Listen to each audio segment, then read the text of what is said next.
चलिए welcome back. तो चलिए स्टार्ट करते हैं पहला part, liquidity ratio. Liquidity ratio क्या इंडिकेट करता है? चूंकि मैंने पहले लिखा दिया है, अब मैं नहीं लिख रहा हूँ। It indicates ability of firm to meet out its short term obligation. Liquidity ratio के दो फॉर्म है बच्चों, दो तरीके, दो रेशियो हैं जो हम सीखने वाले हैं। That is number 1 current ratio, number 2 quick ratio. इसी को लिक्विड रेशियो भी कहा जाता है और इसी को एसिड टेस्ट रेशियो भी कहा जाता है। इसके 3 नाम हैं, इसलिए थोड़ा सा बच्चों को ध्यान रखना पड़ता है। Liquid ratio, acid test ratio and liquidity ratio and liquid ratio. Liquid ratio अलग है, liquidity is broader term. Liquidity में दोनों आ गए और लिक्विड अलग है, ठीक है? तो कंफ्यूज नहीं होना है। लिक्विडिटी बोले इट इंक्लूड्स बोथ, लिक्विड बोले तो लिक्विड हम सीखेंगे क्या होता है, लिक्विड एसेट से होता है केवल। तो what is current ratio? Current ratio indicates relationship between current asset and current liability। ये क्या बताता है? Relationship between current asset and current liability.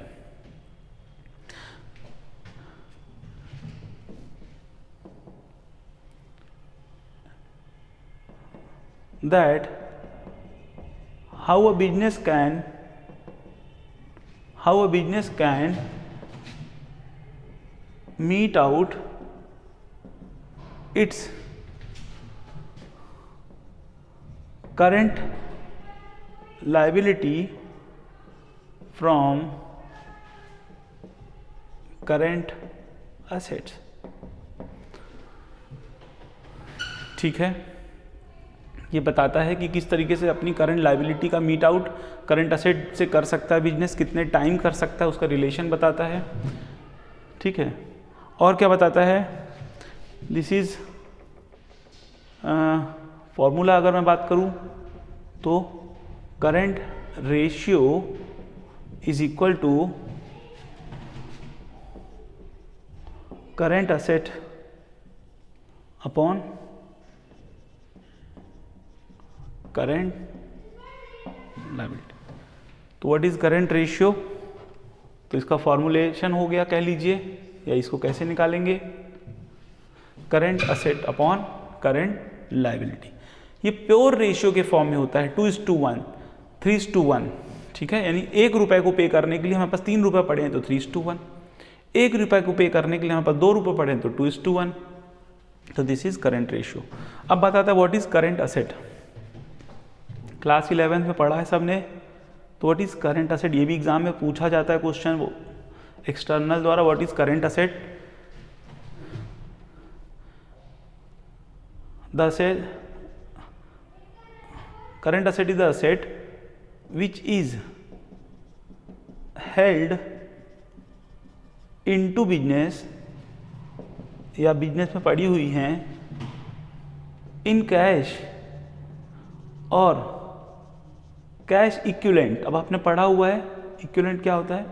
Which is held into business in cash और कैश इक्विवेलेंट और कन्वर्टेड इनटू कैश और cash equivalent.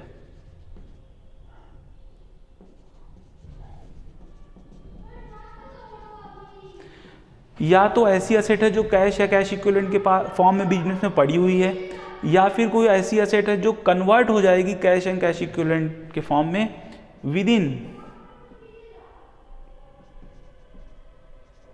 Within 12 months from the balance sheet date और operating cycle.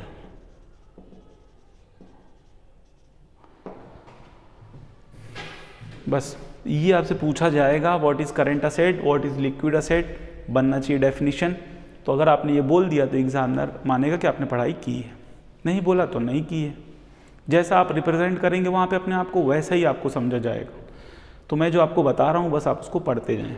What is current asset which is held into the business in cash और cash equivalent और converted into cash और cash equivalent within 12 month from the balance sheet date और within operating cycle. क्या होता है operating cycle सीखेंगे। क्या ये समझ में आया? इसमें कौन सी चीज नहीं आएगी?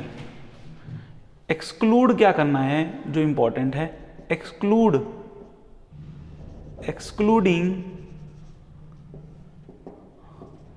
लूज टूल्स, लिख लीजिए, stores and spheres, stores and spheres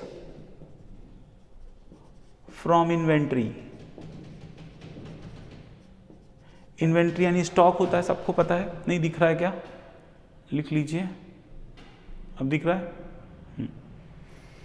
तो loose tools, stores and spares from inventory exclude करेंगे, उसको कंसीडर नहीं करेंगे। अभी सिर्फ हम ये वाला पढ़ रहे हैं, अभी हम लिक्विड नहीं पढ़ रहे हैं। जब हम पढ़ेंगे इसका नोट्स बनाएंगे। आज केवल आपको कहाँ से पढ़ना है? Current ratio. ठीक है, तो करंट रेशियो आपने पढ़ लिया। Loose tools, stores and spares from inventory को इंक्लूड नहीं करेंगे। लूज टूल्स एक्चुअली में बिजनेस में यूज आते हैं, कैश में कन्वर्ट नहीं होते। समझ में आया? जैसे कि जो बिजनेस में छोटे मोटे टूल्स होते हैं ना, पेचकस, स्क्रू ड्राइवर, ये सारी चीज़ें, तो ये सारी चीज़ें करंट असेट ही है, क्योंकि कई साल इस्तेमाल में नहीं आती हैं, लेकिन इसको हम कैश में कन्वर्ट नहीं करते हैं। They are not converted into cash. हमने बेचने के लिए नहीं खरीदा इसको। ठीक है, फर्नीचर वगैरह, फर्नीचर तो खैर फिक्स एसेट है। गुड्स हमने बेचने के लिए खरीदे हैं, तो वो इन्वेंट्री का पार्ट है। लेकिन इन्वेंट्री में अगर लूज टूल्स और स्टोर्स, स्पेयर्स ऐसी चीज़ अगर इंक्लूड है तो उसको माइनस कर देंगे और तब हम करंट असेट निकालेंगे। तैयार हैं? करंट लायबिलिटी आपको पता है, current liability which is to be payable into cash और cash equivalent within 12 month from the balance sheet is current liability. ठीक है, तो करंट लायबिलिटी में कोई बड़ी चीज़ नहीं है, इसको आप नोट कर लीजिए। चलिए नेक्स्ट वीडियो में हम सीखेंगे क्वेश्चन करना। तैयार है? चलिए।